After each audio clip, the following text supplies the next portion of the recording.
Hi friends, welcome to RKR SAMAIYAL not 7. Today RKR SAMAIYAL not 7 இன்னைக்கு வந்து Sunday, அதனால வந்து ஒரு டேஸ்டான காடை கிரேவி எப்படி செய்யறதுன்னு இந்த வீடியோவில் உங்களுக்கு செஞ்சு காமிக்க போகிறாங்க. வாங்க அதை எப்படி செய்யறதுன்னு பார்க்கலாம். நம்ம வீடியோக்குள்ளே போகிறதுக்கு முன்னாடி RKR SAMAIYAL not 7 மறக்காமல் subscribe bell button all option click பண்ணிடுங்க. அப்போ தான் நான் போடுற வீடியோ உங்களுக்கு நோட்டிஃபிகேஷன் தான் வந்து செய்யணும். ஓகே, ஒரு தவா எடுத்துக்கோங்க. அதில் வந்து ஒரு 100 ml ஆயில் விட்டுக்குங்க. ஆயில் நல்லா காஞ்ச பிறகு கடுகு, உளுத்தம்பருப்பு, கடலைப்பருப்பு இது 3 சேர்த்து நல்லா பொரிய விடுங்க. அது 3 நல்லா பொரிஞ்ச பிறகு 2 பெரிய வெங்காயத்தை எடுத்து ரொம்ப மின்ட்டாக எந்த அளவுக்கு உங்களால் தின்னாக அதை வந்து சாப் பண்ண முடியுமோ அந்த மாதிரி சாப் பண்ணிவிடுங்க.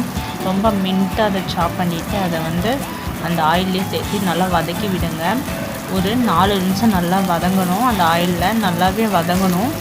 அடுத்தது வந்து கூடவே நாம் கறிவேப்பிலை ஆட் பண்ணிக்கலாம். இந்த வெங்காயம் வந்து நல்லா வதங்குற வரைக்கும் அதை விட்டுருங்க. அடிக்கடி இந்த மாதிரி வதக்கி விட்டுக்கிட்டே இருங்க. ஓகே, இப்போ வந்து நம்மளுக்கு தேவையான அளவு கறிவேப்பிலை நம்ம கூட ஆட் பண்ணிக்கலாம். அதையும் சேர்த்து நல்லா வதக்கி விடுங்க. கூடவே ஆஃப் தக்காளி வந்து ரொம்ப மின்ன சாப் பண்ணதுக்குள்ளே சேர்த்திக்கோங்க. அதே மாதிரி அதிகமாக நீங்கள் ஆட் பண்ணிடுறீங்க. நான் ஒரு தக்காளியில் பாதி அளவு தான் நான் ஆட் பண்ணியிருக்கேன்.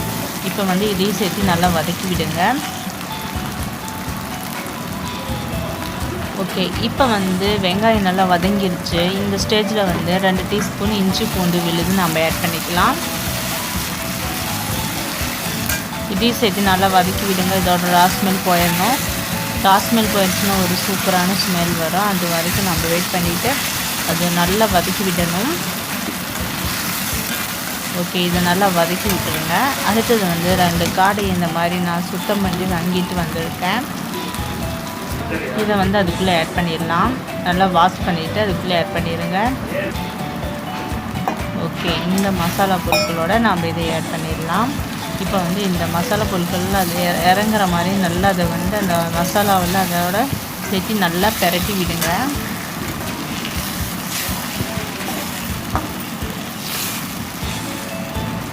அந்த ஆயில்லையே இந்த காடை வந்து ஒரு 5 நிமிஷம் நல்லா வதக்கி விடுங்க. கூடவே இதுக்கு தேவையான இன்க்ரீடியன்ஸ் சொன்னோன்னா நம்ம ஆட் பண்ணிக்கலாம். மஞ்சள் தூள் வந்து நம்ம ஒரு 1/2 டீஸ்பூன் சேர்த்திக்கலாம். மிளகாய் பொடி வந்து 1 டீஸ்பூன். நான் கொஞ்சம் பெரிய ஸ்பூன் எடுத்துருக்கிறதுனால உங்களுக்கு சின்ன ஸ்பூன் இருந்தால் 1 டீஸ்பூன். அடுத்தது வந்து ஒரு 30 கிராம் சிக்கன் பொடி ஆட் பண்ணிக்கோங்க. நான் சத்தி மசாலா அதில் வந்து நம்ம சிக்கன் பொடி ஆட் பண்ணியிருக்கிறேன்.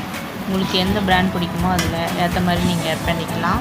ஆனால் இதுதான் நல்லா டேஸ்ட் கொடுத்துச்சு. அதனால் வந்து ஒரு 30 கிராம் நான் வந்து ஆட் பண்ணியிருக்கிறேன். ஓகே, இப்போ வந்து கூடவே தனியா பவுடர் அது வந்து ஒரு 1 டீஸ்பூன் ஆட் பண்ணிக்கோங்க. இதுக்கு தேவையான அளவு உப்பு இதெல்லாம் சேர்த்து நல்லா வதக்கி விட்டுட்டு அடுத்தது வந்து இது மூழ்கிற அளவுக்கு தண்ணி விட்டுக்கலாம். தண்ணி விட்டுட்டு இது ஒரு 1/4 மணி நேரம் நல்லா குக் ஆகட்டுங்க. ஒரு மூடி போட்டு மூடி வச்சுருங்க. ஒரு 1/4 மணி நேரம் நல்லா குக் ஆகட்டும். இடையில நீங்கள் அதை வந்து கலந்து விட்டுருங்க. இல்லைன்னா அடிபற்றி போயிடும். ஓகே, இப்போ ஒரு 5 நிமிஷம் நல்லா குக் ஆகிடுச்சு. இன்னொரு 10 நிமிஷம் நல்லா அதை வேக விடலாம். ஓகே, இன்னொரு 10 நிமிஷம் நல்லா குக் ஆகிடுச்சு. இது கலந்து விட்டு நல்லா அதை வேக விடுங்க. ஒரு 1/4 மணி நேரம் வேக விட்டிங்கன்னா போதும். அதிகமாக கூட நீங்கள் வேக விட தேவையில்லை. ஓகே, இப்போ வந்து இது நல்லா குக் ஆகிடுச்சு. இதுக்கு மேலே நாம் கொத்தமல்லி இலைகளெல்லாம் தூவி விட்டு இதை வந்து இறக்கிடலாம். வேறு ஒரு பவுலுக்கு ட்ரான்ஸ்ஃபர் பண்ணி காமிக்கிறேன். இந்த கிரேவி வந்து இட்லி, தோசை, சாதத்துக்கு எல்லாத்துக்கும் ஒரு சூட்டபுளான கிரேவி இது. நீங்கள் இதை மறக்காமல் வீட்டில் ட்ரை பண்ணி பாருங்கள். ஒரு தடவை செஞ்சிட்டிங்கன்னா இது வந்து மறுபடியும் செய்யலான்னு தோணும். அந்தளவுக்கு டேஸ்ட் இருக்கும். பாருங்கள் எவ்வளோ சூப்பராக இருக்குது. பார்க்கும்போது சாப்பிட்லான்னு தோணும்.